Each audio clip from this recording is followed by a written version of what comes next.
Ann Bremner is the attorney representing the girl, and she joins us now with an update on today's court proceedings. How is this young girl doing, Ann?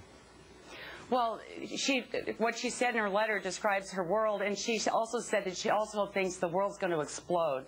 She is so damaged by everything that's happened here, but like I said in court today, Alan, I've been humbled by the grace of some of the victims in this case, all of the victims, because she still has empathy for this man that deserves none. Why?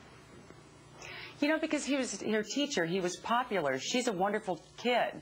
And she looks at him, and it's hard to understand when you're 10 or 11 years old, when someone's abusing you in front of the class, everyone thinks it's okay, it's not a secret, the teacher's doing nothing, your confusion level is pretty high. Here's what I don't get. He admitted in court today he's been a pedophile for 28 years.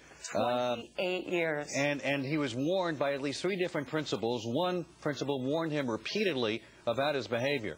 How could it possibly be that he was permitted to continue to exist in this environment with these repeated warnings over a long period of time? Alan, that's why it's so great that you and Shayne are covering this case. This was 28 years of pedophilia with girls at this age group that he taught. He taught in the Seattle School District for 30 years. And every time there was some complaint about him, and specific complaints as this, you have a pedophile. He called girls his harem. He taught at 5th grade camp and wore Speedos. He took them home. He held their hands. He had sex toys in his drawer. The principals either would not do anything, there was one written warning, or they'd tell the teachers, why don't you go talk to him They're to yourself? hold on the people who knew this was happening, stood by, warned him over and over again, did nothing about it. They're culpable here, aren't they?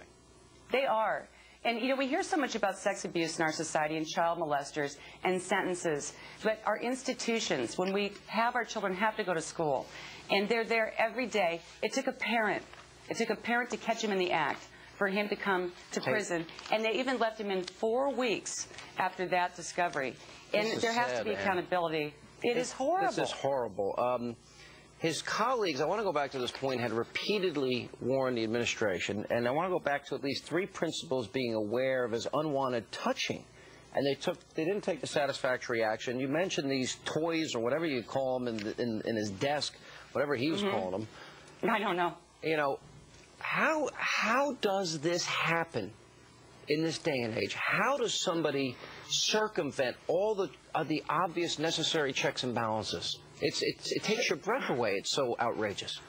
It takes your breath away, Shayne, and that's why there has to be accountability. Because for this to happen, for all of these girls, there's 7 that were claimed in the police reports, 28 years of pedophilia. You know there's many, many more.